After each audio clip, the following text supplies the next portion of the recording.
Welcome back to Without Shortcuts. Today we are making a Thanksgiving classic in pumpkin pie. Pumpkin pie is something that is sweet and delicious. Something else that would be pretty sweet is if you reach down there, gave us a quick thumbs up on this video, and then right over there and give our channel a quick subscription. We would appreciate it. So to truly make pumpkin pie, you have to start with the pumpkin, obviously. For us, because we're no shortcuts, we're going to actually use a fresh pumpkin. But canned pumpkin is one of those things that in the can it comes really close to the same level of quality. In fact, if you look at this can of pumpkin, the ingredient list says pumpkin. So it's pretty close. If you're going to use this, a couple of things. Don't get pumpkin pie filling. You want to buy 100% pumpkin, and you want it to be unspiced. Just pumpkin, that way you control the flavors. It's going to be exactly how you want it to turn out. And if you're using it for this recipe, you need one 15-ounce can. If you're gonna use a whole pumpkin for your pumpkin pie, then the first place you want to start is right there with a sugar pumpkin. Now you can use a jack-o'-lantern type of pumpkin, but a sugar pumpkin is going to give you a better texture, a sweeter flavor, and it really is just going to come out better. So the first thing that we're going to do is we're going to preheat our oven to 400 degrees. We're also going to get a cutting board and a knife out so that we can break down our pumpkin. Now to get started, the first thing we're going to do is we're going to break this thingy off right here, also called the stem. You sure that's what that is? Got it. All right. All right. And then we're going to cut our pumpkin longitudinally, as Doug likes to say. You're going to go from top to bottom. And just watch your fingers. All right. So then we got 2 halves of pumpkin right there. And then we're going to scoop the guts out of this and get it roasting. So when you're scraping your pumpkin out, it's just like when you open a jack-o'-lantern up and you need to clean that. Just take a spoon, you're just going to scrape it out, get as much of the stringy bits and all the seeds and all that out, so you just have a nice, clean inside shell of your pumpkin. Now this next part is maybe just a little bit controversial, but what we're going to tell you to do is salt the inside of your pumpkin before you roast it, and that's just going to help draw out some more of that moisture out of the pumpkin. Otherwise, your pumpkin puree that you end up with turns into more like a pumpkin soup. Once you salt that, you're just going to go face down on the baking sheet. We've got one of our pre-cut pieces of parchment on there, and then we'll throw it in the oven. We're going to do ours at about 400 degrees for probably 45 minutes or so, and you should be able to just pierce the skin with a fork pretty easily, or be able to see that the skin on the pumpkin is going to come off basically in one big piece.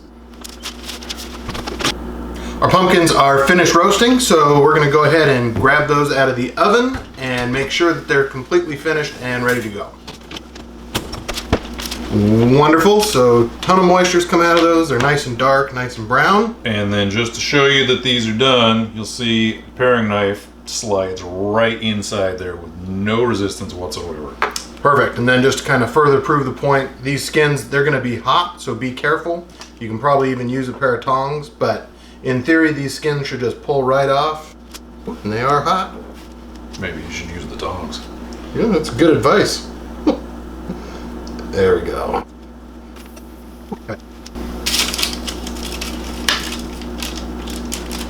Show off. All right, so those look perfect. Everything looks good. We're just going to let those cool for like an hour until they're perfectly cool, and we can work with them to make the rest of our filling. Our pumpkins are cooled. We're ready to start processing those down and making our pie filling. We need about 15 ounces of pumpkin. It's going to be around 1/2 the total pumpkin, maybe a little bit more than that. So we're just going to go ahead and measure that out and get it into our food processor.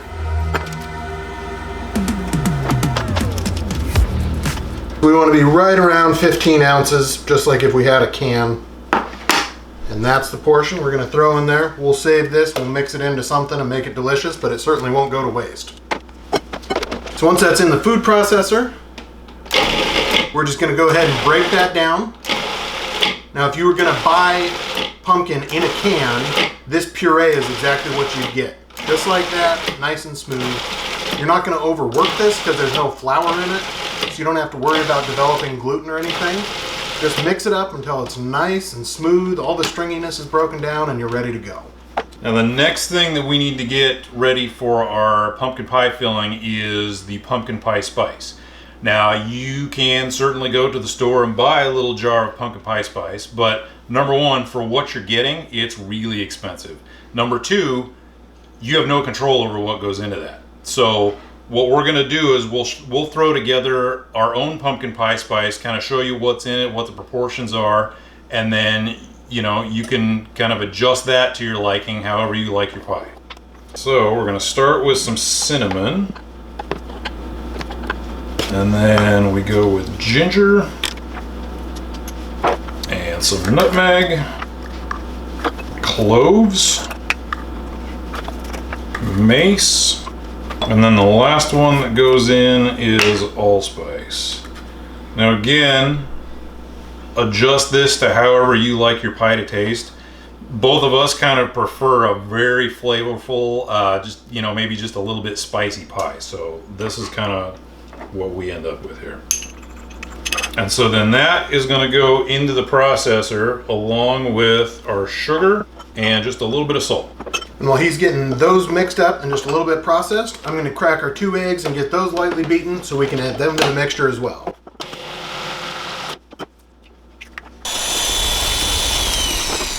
There you go, sir.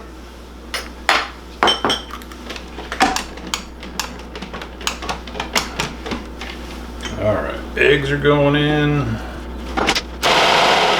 We're gonna give that just a quick scrape down the sides. And then the last thing that's gonna go in is a can of evaporated milk. And that evaporated milk is just gonna give our custard a nice, luscious, silky texture.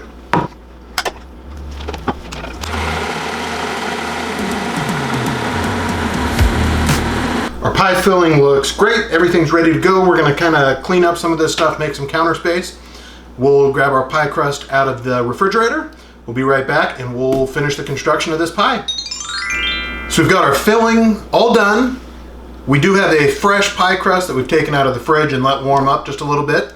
Now, if you didn't see our pie crust video, you can go ahead and see that link right here. You can certainly buy a pie crust. This one's going to be way better, so you want to see that one before you actually try this. But that one's ready to go. We're just going to put it into our pie pan. The first thing that we need to do is flour our work surface so that nothing sticks to the counter. There we go. And then just a little bit of flour on the rolling pin. And then we'll kind of start off just kind of squishing this thing down a little bit. And then we'll slowly just start rolling it out.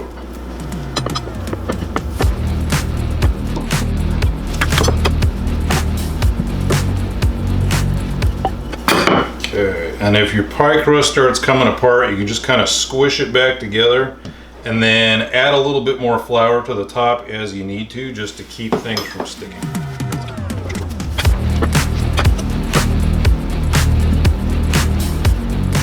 So we've got a 9-inch pie pan, so you want to roll it out your pie crust to about 12 inches or so. That way you've got a couple inches of overhang on each side.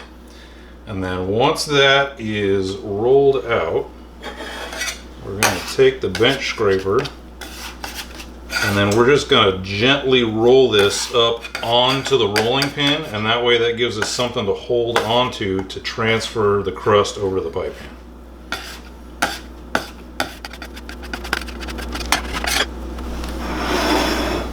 And then we can just gently roll it right back out.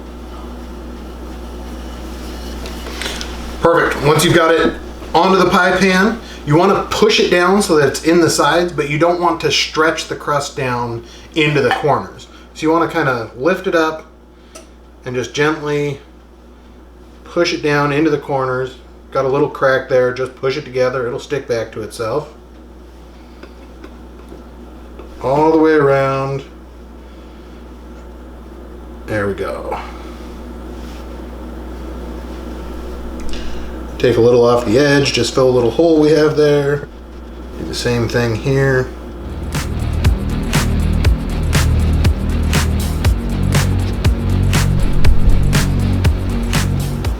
We're in pretty good shape there. Okay, so then the next thing we're gonna do is we're gonna trim the edges. You wanna leave about an inch or so of overhang all the way around your pie crust.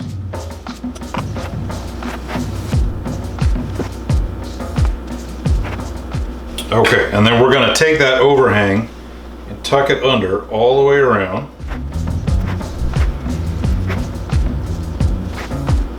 And then the last thing we're gonna do is crimp our edges. You can either take a fork and go all the way around it to crimp it, or you can use your fingers and just kind of flute the edges.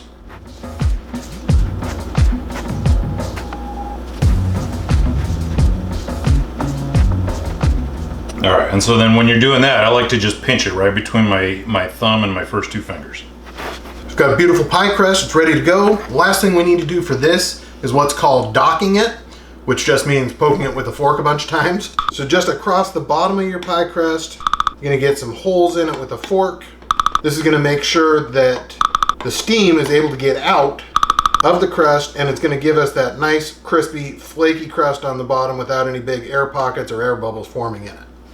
So once we have that, go back to our filling. We're gonna go ahead and take this part out, which is gonna make a mess, but that's okay. And we're just gonna pour that right into our shell. And from there, all that's left is to throw it into the oven, 450 degrees for about 15 minutes, and then we'll turn it down to 350 and let it cook for another 40 to 50 minutes until you can poke it in the middle with a toothpick and it comes out clean.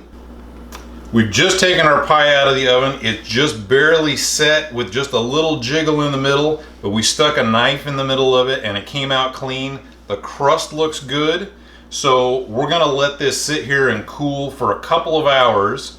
And then at that point, you can either dig into it and chow down, or you can stick it in the fridge and, you know, leave it in there until you're ready to eat it.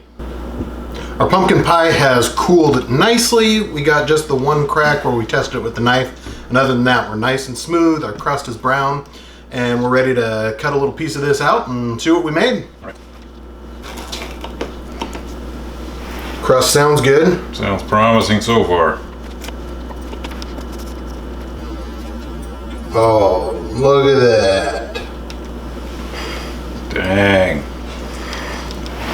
All right. And now, of course, you can't have a pumpkin pie without whipped cream.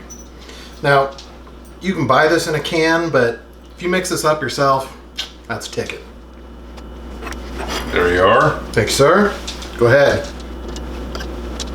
Man, that is so, just like the mouthfeel on that, it's so silky and just luscious. Oh. So smooth. I mean, yeah. It's almost too light for what you're expecting. But then the flavor with all the extra spices are nice and deep and rich. Right. Oh man, I would be more than happy at the end of a Thanksgiving meal if that was brought to me. Oh, absolutely. Now, like we said earlier in the video, you know, as far as the spice mixture goes, for us, this is about perfect for a pumpkin pie.